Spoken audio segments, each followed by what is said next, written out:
We talk about all on fours a lot in our industry, but what about when it comes to cosmetic dentistry? How about all of the cosmetics into 4 veneers?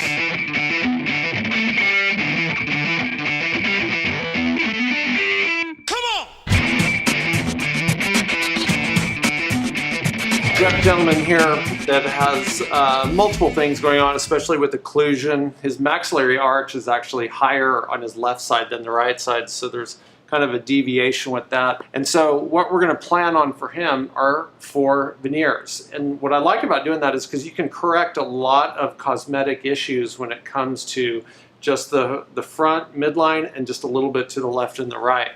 So we'll do this in the CEREC system. The first thing we did was we imaged the human and then cut out the teeth digitally. And then what we're doing now is we're imaging what the wax up is. And my personal belief when it comes to getting cosmetic dentistry done through a CAD/CAM system, the easiest way to do that is with what's called the biocopy system, where we're just making the designs off the wax up. Now we always make 2 jigs. One is for the facial area and one is for the incisal edge registration. And the reason for that is because we want to take off as minimal amount of tooth structure we possibly can. You can see his variation in his incisal edge position. And so one trick to do that is to kind of make a little bit better gingival harmony. And we're doing this by using a little diode laser. And then when it comes down to prepping the teeth, even though we've got this weird cant to the teeth, we can level them off and then try it in with the jig. And so now it gives us a better idea of where we need to prepare more or less, or if we're even. Then that gives us just the facial reduction that we need to do. And because we've done this as a wax up and using that jig, putting that in, we can get a relative view of what the wax or the overall shape would be on top of those teeth, so we know the exact thicknesses of each veneer. Then we just go back to the human, and we're going to image. Because the wax up and the human preps have the same data on either end, they will what's called correlate. What I love about the OmniCam, even these little areas that are bleeding, if it bleeds just a little bit and gets on a margin, no big deal. You can just cut out that data, clean it up, and then fill it in after the hemorrhaging is cleaned up. This is number 7. You can see where the laser tissue has occurred. OmniCam is great because it's really easy to mark that margin. It's really easy to see subgingival, right where the gingiva starts, right where the tooth starts. So there's no question about where the margin goes. Now, if there is a question where the margin goes, I would highly suggest that you just put the margin 1 line outside of where you think it may be, because what's the worst that could happen? It mills out just the tiniest little edge of a material. You can easily finish that back. In fact, I dare say you probably wouldn't even see it. Then in the software, in the biocopy method, we're using the white line, which is the copying line. It's going to copy everything inside that white line exactly to where it was waxed up. So we draw that around each one of the restorations, get the margin completed on all of these, and then this is that white line. We'll run the program, we'll get all the designs out, and then we can see them in a ghost image over the preparations. And then in this window right here where the cursor details is, we can see how thick they are. And so then that way we know that each one of them has relatively the same thickness. Because we're doing this digitally, we have great power, let's call it, on show through of the ceramic. So we can bump up the spacer setting and allow us to have resin show through in a lot more controlled fashion. Now this is the first time we got to see them in. Now they're dry try-ins, so they're going to look a little high in value, but we're going to be able to tone this down very easily. My goal is for them to go in passively, all of them right at once. If there's any adjustment, it'll be very minor. This is Verilink Aesthetic, their try-in paste. We use this material for all of our veneer cases, mainly because it's based on value, which is really the key thing when it comes to cosmetic dentistry. This try-in paste is exactly like the resin. In fact, you got to keep them separated. It's very easy to mistake which one's which.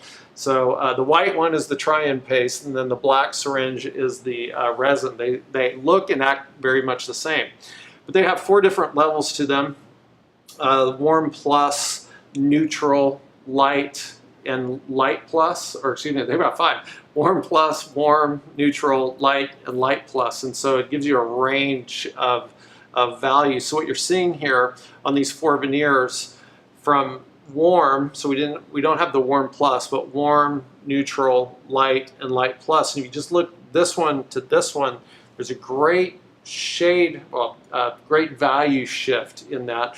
And that is very powerful when you're using a translucent ceramic. This is an Emax HT block. And when you compare it from the very lightest, the light plus, to the darkest, the warm plus, you have great value shift in it. I love using phosphoric acid. I want to see those teeth etched. I just think you're going to get a better result with it. This is an Optrogate, this light blue rubber piece. It's excellent to keep tissues away. It's a lot easier to manage fluid control. Then we're going to bond these in, of course. Obviously my video is sped up fast. We're not quite so fast. This is the adhese pen. They're going to blow that off as much as you possibly can. Get it as thin as you possibly can. And then light cure it completely. Then we're going to start putting these in. Now, the resin that we selected, and I believe this was the warm, if I remember right, again, looks very similar to that try-in paste. So there's no guessing at this point. We already know what the value and the color show-through is going to be. And we'll tack cure that, and then very gently start working the resin off. Now, what I love about the VeriLink Aesthetic resin cement is that the tack cure stage is actually very easy to clean up. It isn't a real gummy stage. If you light cure it just enough, it's pretty easy to pop off. And even if you over cure it, it doesn't get so hard so fast that you can't work on it. I don't know about you, but this is a nervous time for anybody putting veneers in, and you're always worried about popping a veneer off. And so I personally, whenever I'm working through the contacts, always try to go gingivally or facially, where I'm putting the vector forces of myself onto that restoration and pushing it in. Then the last thing to do, I like to use that adhese material just to douse the margins to cover the oxygen inhibited layer to avoid any brown staining of a margin. And then it just comes down to getting it all cleaned up.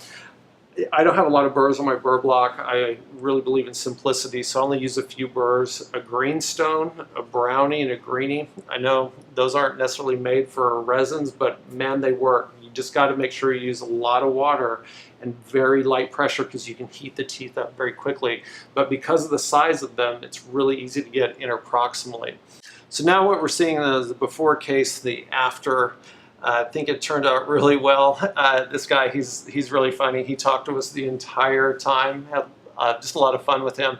And you know, when it comes to veneers, you don't necessarily have to talk to them from ear to ear of veneers to have a huge impact, not only cosmetically, but emotionally in their life. So start thinking about putting all your veneers all into 4.